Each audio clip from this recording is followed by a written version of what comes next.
Dari Pulau Buru, kita ke Kota Ambon Tribunnews. 10 sekolah di Ambon terima sertifikat ISO 9001. Richard Lohana PC minta kualitas dipertahankan.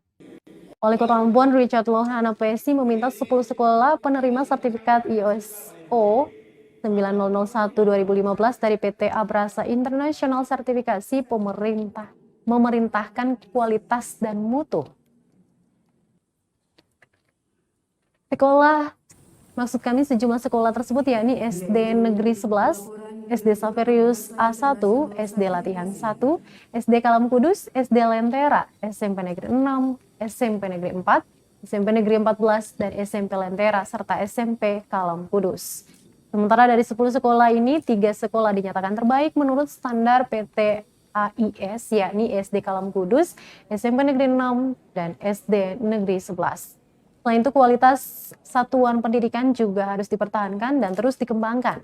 Pasalnya, dia menilai untuk mendapatkan predikat dan sertifikat ini sangat mudah, namun untuk mempertahankannya cukup sulit. Sertifikat menurutnya bukan tujuan akhir, tetapi level akreditasi lembaga satuan pendidikan dan harus wujudkan mulai dari input proses dan output yang berkualitas. Terlebih bagi 3 sekolah tersebut yang dinyatakan terbaik itu harus terus berada di level tertinggi. Jika tidak, maka 7 sekolah lainnya bisa saja berpeluang menggeser posisi mereka. Sementara itu, Direktur PT AIS Jienwa Timuri menambahkan, ISO ini sebetulnya bertujuan agar sekolah dapat lebih konsisten dan disiplin terkait dengan Standard Operational Procedure atau SOP.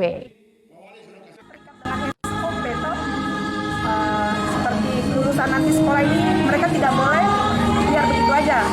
Tapi sampai mereka lulus masuk sekolah SD ke SMP, SMP ke SMA tetap harus dipantau gitu, Bu. Jadi waktu berapa lama sih, Bu, sampai jadi selesai? 5 bulan. 5 bulan. Nah, prosesnya 5 bulan tahapan 1 dan 1.